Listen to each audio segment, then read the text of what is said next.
Welcome to Windy Night Stories. Tonight's story is by Ellen Wood. Reality or Delusion? This is a ghost story. Every word of it is true. And I don't mind confessing that for ages afterwards, some of us did not care to pass the spot alone at night. Some people do not care to pass it yet. It was autumn, and we were at Crab Cot. Lena had been ailing, and in October, Mrs. Todd Hetley proposed to the squire that they should remove with her there to see if the changes would do her good. We Worcester people call North Crab a village, but one might count the houses in it, little and great, and not find 4 and 20. South Crab, half a mile off, is ever so much larger, but the church and school are at North Crab. John Ferrer had been employed by Squire Todd Hetley as a sort of overlooker on the estate or working bailiff. He had died the previous winter, leaving nothing behind him except some debts, for he was not provident, and his handsome son Daniel Ferrar, who was rather superior as far as education went, disliked work. He would make a show of helping his father, but it came to little. Old Ferrar had not put him to any particular trade or occupation, and Daniel, who was as proud as Lucifer, would not turn to it himself. He liked to be a gentleman. All he did now was to work in his garden and feed his fowls, ducks, rabbits, and pigeons, of which he kept a great quantity, selling them to the houses around and sending them to market. But, as everyone said, poultry would not maintain him. Mrs. Leese, in the pretty cottage hard by Ferrers, grew tired of saying it. This Miss Leese and her daughter Maria must not be confounded with Leese the pointsman. They were in a better condition of life and not related to him. Daniel Ferrar used to run in and out of their house at will when a boy, and he was now engaged to be married to Maria. She would have a little money, and the Leases were respected in North Crab. People began to whisper a query as to how Ferrar got his corn for the poultry. He was not known to buy much, and he would have to go out of his house at Christmas, for its owner, Mr. Coney, had given him notice. Mrs. Leese, anxious about Maria's prospects, asked Daniel what he intended to do then, and he answered, make his fortune. He would begin to do it as soon as he could turn himself round. But time was going on, and the turning round seemed to be as far off as ever. After midsummer, a niece of the schoolmistress's, Miss Timmins, had come to the school to stay. Her name was Harriet Rowe. The father, Humphrey Rowe, was half-brother to Miss Timmins. He had married a Frenchwoman, and lived more in France than in England until his death. The girl had been christened Henriette, but North Crab, not understanding much French, converted it to Harriet. She was a showy, free-mannered, good-looking girl, and made speedy acquaintance with Daniel Ferrar, or he with her. They improved upon it so rapidly that Maria Leese grew jealous, and North Crab began to say that he cared for Harriet more than for Maria. When Todd and I got home the latter end of October to spend the squire's birthday, things were in this state.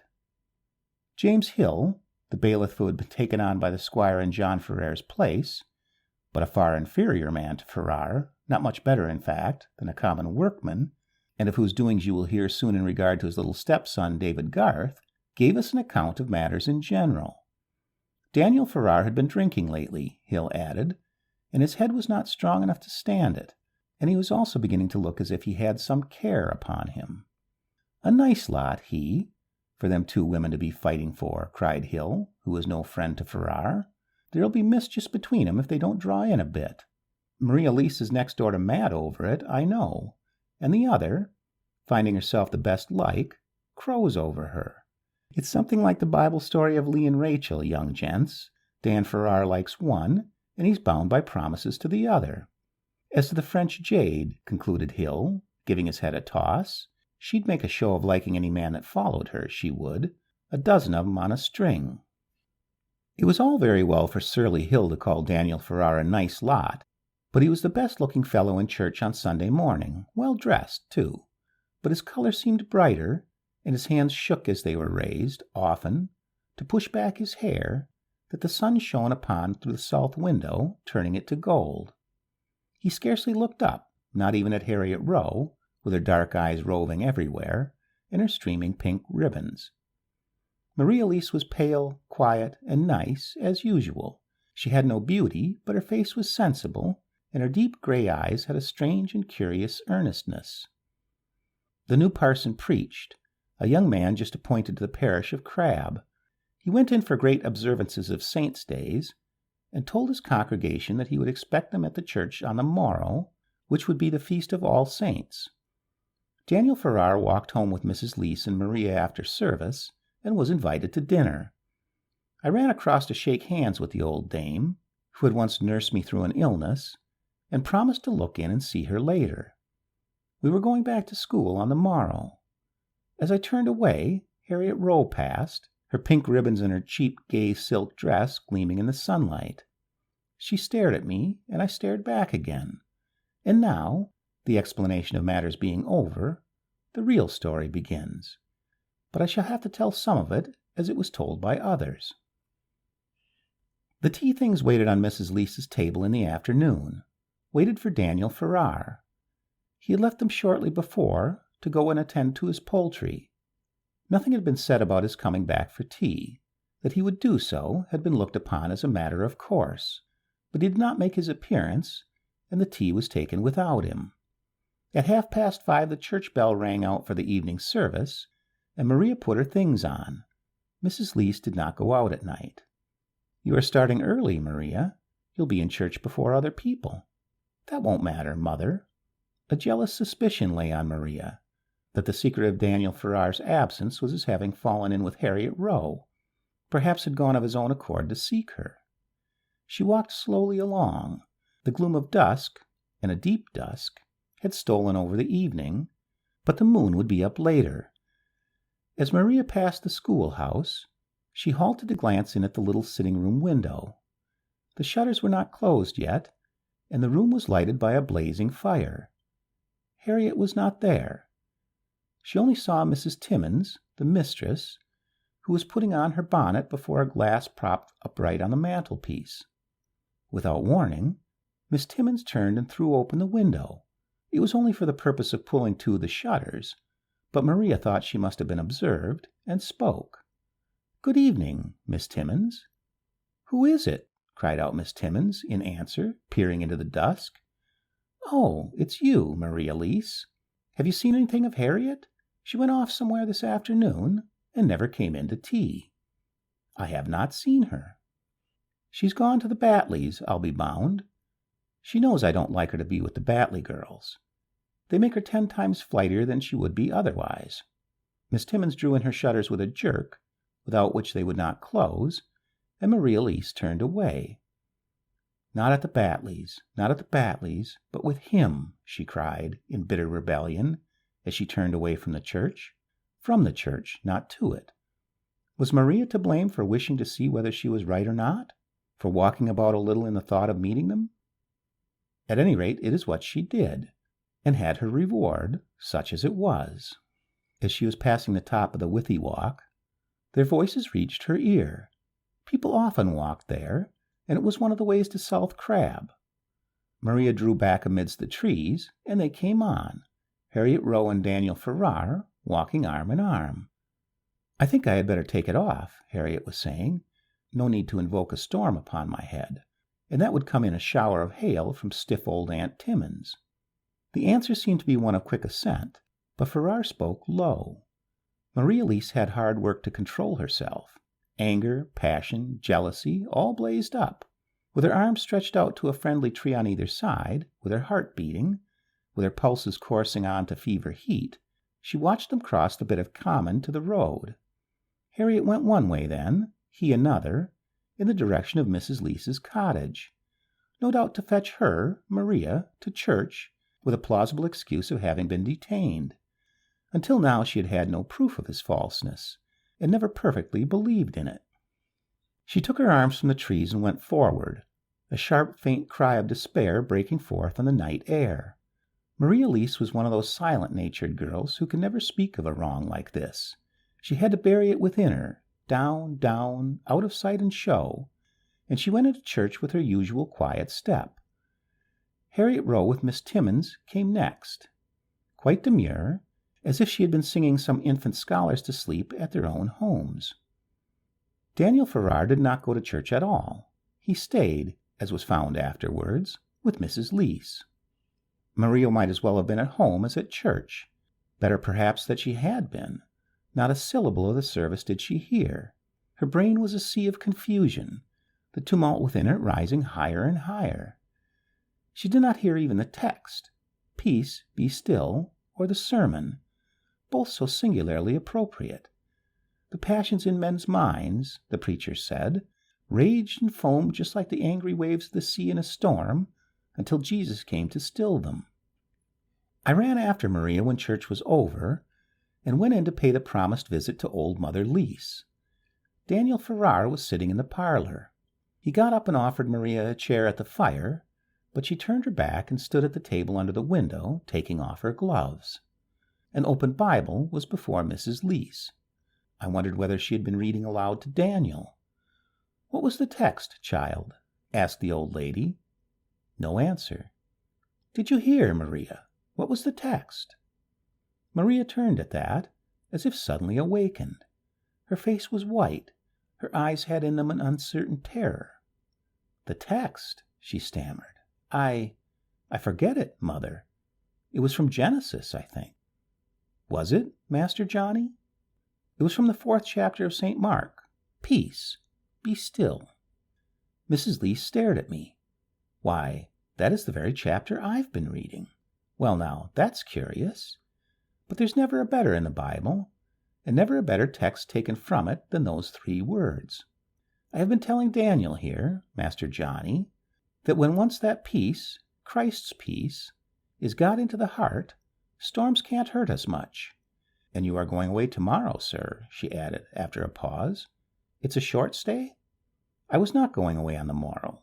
Todd and I, taking the squire in a genial moment after dinner, had pressed to be let stay until Tuesday, Todd using the argument, and laughing while he did it, that it must be wrong to travel on All Saints' Day, when the parson had specifically enjoined us to be at church. The squire told us we were a couple of encroaching rascals, and if he did let us stay, it should be on the condition that we did go to church. This is what I said to them. "He may send you all the same, sir, when the morning comes," remarked Daniel Farrar. "Knowing Mr. Todd Hetley as you do, Farrar, you may remember that he never breaks his promises." Daniel laughed. "He grumbles over them, though, Master Johnny." "Well, he may grumble tomorrow about our staying, say it is wasting time that ought to be spent in study, but he will not send us back till Tuesday." Until Tuesday! If I could have foreseen then what would have happened before Tuesday, if all of us could have foreseen, seen the few hours before now and then depicted, as in a mirror, event by event, would it have saved the calamity, that dreadful sin that could never be redeemed? Why, yes, surely it would. Daniel Farrar turned and looked at Maria. "Why don't you come to the fire?" "I am very well here, thank you." She had sat down where she was, her bonnet touching the curtain. Mrs. Leese, not noticing that anything was wrong, had begun talking about Lena, whose illness was turning to low fever, when the house door opened and Harriet Rowe came in. "What a lovely night it is," she said, taking of her own accord the chair I had not cared to take, for I kept saying I must go. "Maria, what went with you after church? I hunted for you everywhere." Maria gave no answer. She looked black and angry, and her bosom heaved as if a storm were brewing. Harriet Rowe slightly laughed.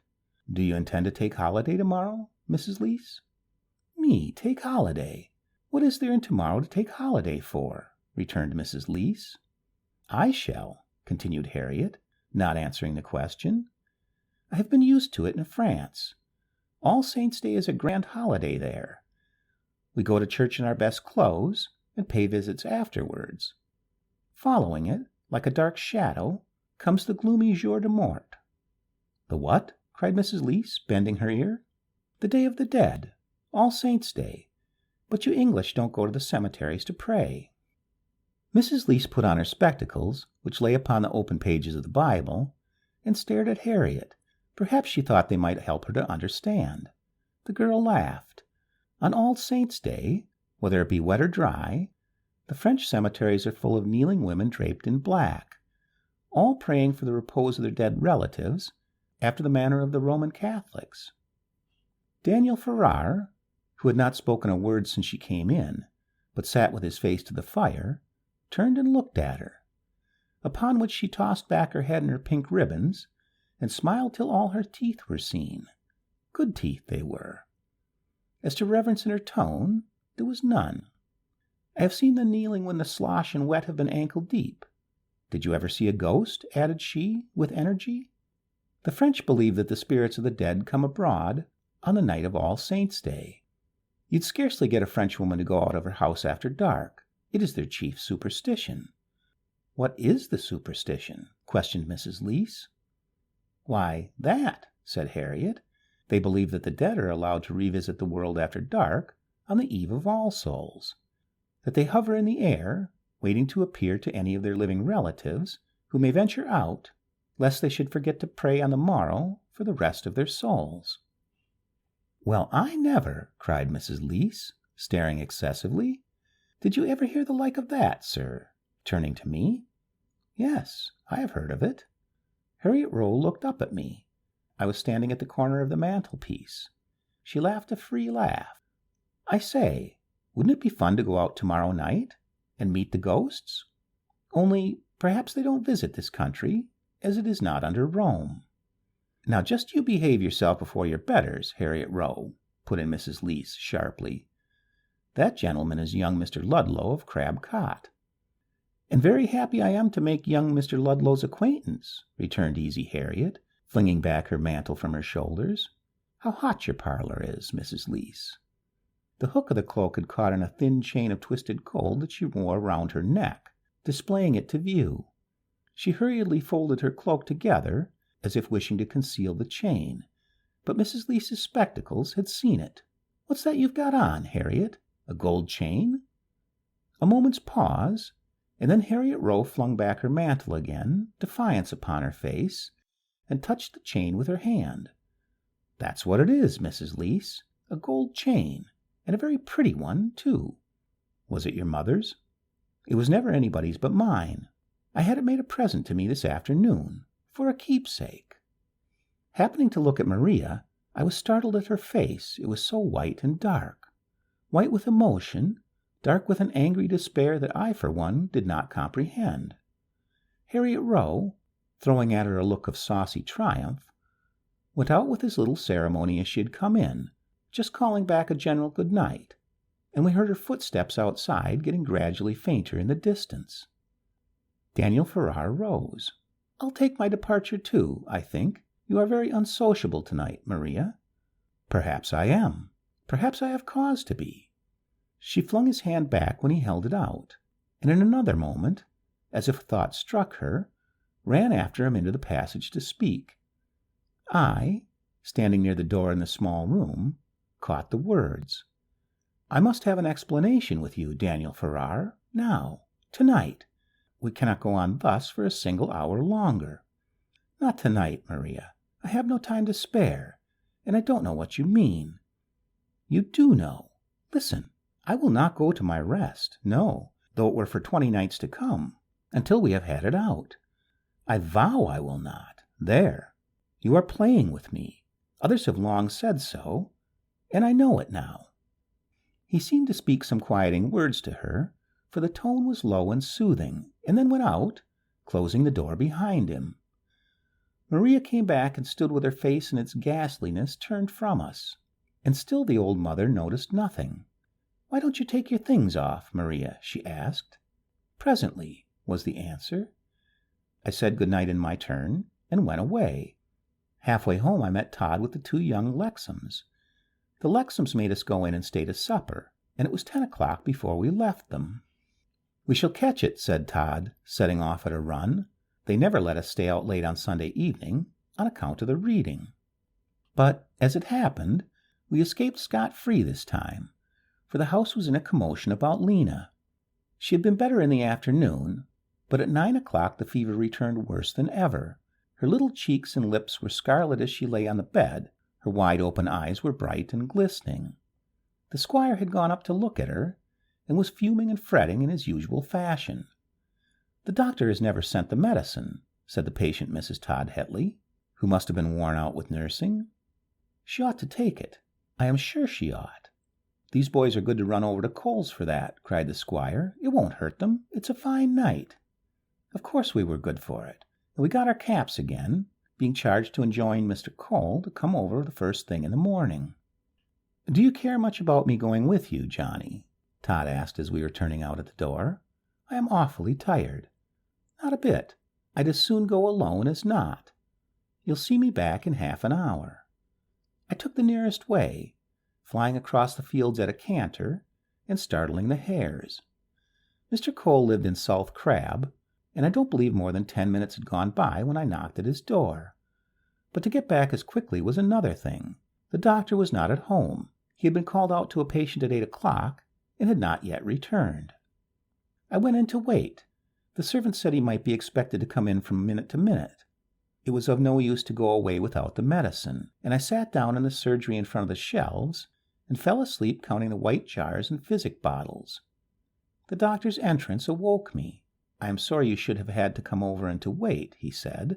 When my other patient, with whom I was detained a considerable time, was done with, I went on to Crab Cot with the child's medicine, which I had in my pocket. They think her very ill tonight, sir. I left her better, and going quietly to sleep. She will soon be well again, I hope. Why, what is the time? I exclaimed, happening to catch sight of the clock as I was crossing the hall. It was nearly 12. Mr. Cole laughed, saying time passed quickly when folk were asleep. I went back slowly. The sleep, or the canter before it, had made me feel as tired as Todd had said he was. It was a night to be abroad in and enjoy. Calm, warm, light. The moon, high in the sky, illuminated every blade of grass, sparkled on the water of the little rivulet, brought out the moss on the gray walls of the old church, played on its round-faced clock, then striking 12. 12 o'clock at night in North Crab answers to about 3 in the morning in London, for country people are mostly in bed and asleep at 10. Therefore, when loud and angry voices struck up in dispute, just as the last stroke of the hour was dying away on the midnight air, I stood still and doubted my ears. I was getting near home then. The sounds came from the back of a building, standing alone in a solitary place on the left-hand side of the road. It belonged to the squire, and was called the Yellow Barn, its walls being covered with a yellow wash, but it was in fact used as a storehouse for corn. I was passing in front of it when the voices rose upon the air. Round the building I ran and saw Maria Leese, and something else that I could not at first comprehend. In the pursuit of her vow, not to go to rest until she had had it out with Daniel Farrar, Maria had been abroad searching for him. What ill fate brought her looking for him up near our barn? Perhaps because she had fruitlessly searched every other spot. At the back of the barn, up some steps, was an unused door, unused partly because it was not required, the principal entrance being in front, partly because the key of it had been for a long time missing. Stealing out at this door, a bag of corn upon his shoulders, had come Daniel Farrar in a smock frock. Maria saw him and stood back in the shade. She watched him lock the door and put the key in his pocket. She watched him give the heavy bag a jerk as he turned to come down the steps. Then she burst out. Her loud reproaches petrified him, and he stood there as one suddenly turned to stone. It was at that moment that I appeared. I understood it all soon. It needed not Maria's words to enlighten me. Daniel Farrar possessed the lost key and could come in and out at will in the midnight hours when the world was sleeping and help himself to the corn. No wonder his poultry throve. No wonder there had been grumbling at Crab Cot at the mysterious disappearance of the good grain. Maria Leese was decidedly mad in those first few moments. Stealing is looked upon in an honest village as an awful thing, a disgrace, a crime, and there was the night's earlier misery besides. Daniel Farrar was a thief. Daniel Farrar was false to her. A storm of words and reproaches poured forth from her in confusion, none of it very distinct. Living upon theft, convicted felon, transportation for life, Squire Todd Hetley's corn, fattening poultry on stolen goods, buying gold chains with the profits for that bold, flaunting French girl, Harriet Rowe, taking his stealthy walks with her. My going up to them stopped the charge. There was a pause, and then Maria, in her mad passion, denounced him to me as representative, so she put, of the squire, the breaker in upon our premises, the robber of our stored corn. Daniel Farrar came down the steps. He had remained there still as a statue, immovable, and turned his white face to me. Never a word of defense, said he. The blow had crushed him. He was a proud man, if anyone could understand that, and to be discovered in this ill-doing was worse than death to him. Don't think of me more hardly than you can help, Master Johnny, he said in a quiet tone. I have been almost tired of my life this long while. Putting down the bag of corn near the steps, he took the key from his pocket and handed it to me. The man's aspect had so changed, there was something so grievously subdued and sad about him altogether, that I felt as sorry for him as if he had not been guilty. Maria Elise went on in her fiery passion. You'll be more tired of it tomorrow, when the police are taking you to Worcester jail. Squire Todd Hetley will not spare you, though your father was his many years bailiff. He could not, you know, if he wished. Master Ludlow has seen you in the act. Let me have that key again for a minute, sir, he said, as quietly as though he had not heard a word, and I gave it to him. I am not sure but I should have given him my head had he asked for it. He swung the bag on his shoulders, unlocked the granary door, and put the bag beside the other sacks. The bag was his own, as we found out afterwards, but he left it there. Locking the door again, he gave me the key and went away with a weary step. Goodbye, Master Johnny. I answered back good night civilly, though he had been stealing. When he was out of sight, Maria Elise, her passion full upon her still, dashed off toward her mother's cottage, a strange cry of despair breaking from her lips. Where have you been lingering, Johnny? Roared the squire, who was sitting up for me. You've been throwing at the owls, sir. That's what you've been at. You've been scudding after the hares. I said I had waited for Mr. Cole, and had come back slower than I went, but I said no more, and went up to my room at once, and the squire went to his. I know I am only a muff. People tell me so, often, but I can't help it. I did not make myself. I lay awake till nearly daylight, first wishing Daniel Ferrer could be screened, and then thinking it might perhaps be done. If he would only take the lesson to heart and go straight for the future, what a capital thing it would be. We had liked old Farrar. He had done me and Todd many a good turn. And, for the matter of that, we liked Daniel. So I never said a word when morning came of the past night's work. Is Daniel at home? I asked, going to Farrar's the first thing before breakfast. I meant to tell him that if he could keep right, I would keep counsel. He went out at dawn, sir, answered the old woman who did for him, and sold his poultry at market. He'll be in presently. He have had no breakfast yet. Then tell him when he comes to wait in, and to see me. Tell him it's all right. Can you remember, Goody? It is all right. I'll remember safe enough, Master Ludlow. Todd and I, being on our honor, went to church, and found about 10 people in the pews. Harriet Rowe was one, with her pink ribbons, the twisted gold chain showing outside a short-cut velvet jacket. No, sir, he has not been home yet. I can't think where he could have got to, was old Goody's reply when I went again to Farrar's. So I wrote a word in pencil, and told her to give it to him when he came in, for I could not go dodging there every hour of the day. After luncheon, strolling by the back of the barn, a certain reminiscence I suppose taking me there, for it was not a frequented spot, I saw Maria Elise coming along. Well, it was a change. The passionate woman of the previous night had subsided into a poor, wild-looking, sorrow-stricken thing, ready to die of remorse. Excessive passion had wrought its usual consequences, a reaction in favor of Daniel Farrar. She came up to me, clasping her hands in agony, beseeching that I would spare him, that I would not tell of him, that I would give him a chance for the future. And her lips quivered and trembled, and there were dark circles round her hollow eyes. I said that I had not told and did not intend to tell, upon which she was going to fall down on her knees, but I rushed off. Do you know where he is? I asked, when she came to her sober senses.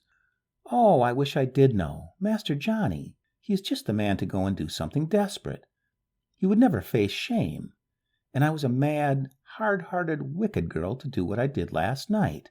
He might run away to sea. He might go and enlist for a soldier. I dare say he is at home by this time. I have left a word for him there, and promised to go in and see him tonight. If he will undertake not to be up to wrong things again, no one shall ever know of this from me." She went away easier, and I sauntered on towards South Crab. Eager as Todd and I had been for the day's holiday, it did not seem to be turning out to be much of a boon. In going home again, there was nothing worth staying out for. I had come to the spot by the three-cornered grove where I saw Maria, when a galloping policeman overtook me. My heart stood still, for I thought that he must have come after Daniel Farrar. "Can you tell me if I am near to Crab Cot, Squire Todd Hetley's?" he asked, reining in his horse. "You will reach it in a minute or two. I live there. Squire Todd Hetley is not at home. What do you want with him?" "It's only to give an official paper, sir. I have to leave one personally upon all the county magistrates." He rode on. When I got in, I saw the folded paper upon the hall table. The man and horse had already gone onwards. It was worse indoors than out, less to be done. Todd had disappeared after church. The squire was abroad. Mrs. Todd Hetley sat upstairs with Lena, and I strolled out again. It was only 3 o'clock then. An hour or more was got through somehow, meeting one, talking to another, throwing at the ducks and geese, anything. Mrs. Leese had her head, smothered in a yellow shawl, stretched out over the palings as I passed her cottage. "Don't catch cold, mother." "I am looking for Maria, sir. I can't think what has come to her today, Master Johnny," she added, dropping her voice to a confidential tone. "The girl seems demented. She has been going in and out ever since daylight like a dog in a fair. If I meet her, I will send her home." And in another minute I did meet her, for she was coming out of Daniel Farrar's yard. I supposed he was at home again. "No," she said, looking more wild, worn, haggard than before. "That's what I have been to ask. I am just out of my senses, sir. He has gone for certain. Gone." I did not think it. He would not be likely to go away without clothes. "Well, I know he is, Master Johnny. Something tells me. I have been all about everywhere. There is a great dread upon me, sir. I never felt anything like it." "Wait until night, Maria. I dare say he will go home then. Your mother is out looking for you. I said if I met you, I'd send you in." Mechanically she turned toward the cottage, and I went on. Presently, as I was sitting at a gate watching the sunset, Harriet Rowe passed towards the Withy Walk and gave me a nod in her free but good-natured way. "Are you going there to look for the ghost this evening?" I asked, and I wished not long afterwards that I had not said it. "It will soon be dark." "So it will," she said, turning to the red sky in the west. "But I have no time to give to the ghosts tonight." "Have you seen Farrar today?" I cried, an idea occurring to me. "No, and I can't think where he's got to, unless he is off to Worcester. He told me he should have to go there some day this week." She evidently knew nothing about him, and went on her way with another free and easy nod. I sat on the gate till the sun had gone down, and then thought it was time to be getting homewards. Close against the yellow barn, the scene of the last night's trouble, whom should I come upon but Maria Leese? She was standing still, and turned quickly at the sound of my footsteps. Her face was bright again, but had a puzzled look upon it. "I have just seen him. He has not gone," she said in a happy whisper.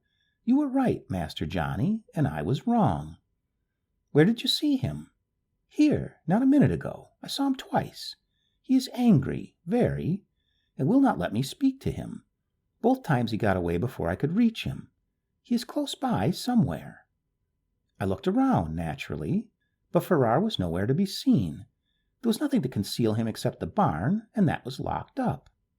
The account she gave was this, and her face grew puzzled again as she related it. Unable to rest indoors, she had wandered up here again, and saw Farrar standing in the corner of the barn, looking very hard at her. She thought he was waiting for her to come up, but before she got close to him he had disappeared, and she did not see which way. She hastened past the front of the barn, ran round to the back, and there he was. He stood near the steps looking out for her, waiting for her, as it seemed, and was gazing at her with the same fixed stare. But again she missed him before she could get quite up, and it was at that moment that I arrived on the scene. I went all round the barn, but could see nothing of Farrar. It was an extraordinary thing where he could have got to. Inside the barn he could not be. It was securely locked, and there was no appearance of him in the open country. It was, so to say, broad daylight yet, or at least not far short of it. The red light was still in the west. Beyond the field at the back of the barn was a grove of trees in the form of a triangle, and this grove was flanked by Crab Ravine, which ran right and left. Crab Ravine had the reputation of being haunted, for a light was sometimes seen dodging about its steep descending banks at night that no one could account for. A lively spot altogether for those who liked gloom. "Are you sure it was Farrar, Maria?" "Sure," she returned in surprise. "You don't think I could mistake him, Master Johnny, do you? He wore that ugly sealskin winter cap of his tied over his ears, and his thick gray suit. The coat was buttoned closely around him. I have not seen him wear either since last winter." That Farrar must have gone into hiding somewhere seemed quite evident, and yet there was nothing but the ground to receive him. Maria said she lost sight of him the last time in a moment, both times in fact, and it was absolutely impossible that he could have made off to the triangle or elsewhere, as she must have seen him cross the open land. For that matter, I must have seen him also. On the whole, not 2 minutes had elapsed since I came up, though it seems to have been longer in telling it, when, before we could look further, voices were heard approaching from the direction of Crab Cot, and Maria, not caring to be seen, went away quickly. I was still puzzling about Farrar's hiding place when they reached me, the squire, Todd, and 2 or 3 men. Todd came slowly up, his face dark and grave. "I say, Johnny, what a shocking thing this is." "What is a shocking thing?" "You have not heard it? But I don't see how you could hear it." "I have heard nothing. I did not know there was anything to hear." Todd told me in a whisper, "Daniel Farrar's dead, lad." "What?" "He has destroyed himself, not more than half an hour ago. Hung himself in the grove." I turned sick, taking one thing with another, comparing this recollection with that, which I dare say you will think no one but a muff would do. Farrar was indeed dead. He had been hiding all day in the 3-cornered grove, perhaps waiting for night to get away, perhaps only waiting for night to go home again. Who can tell?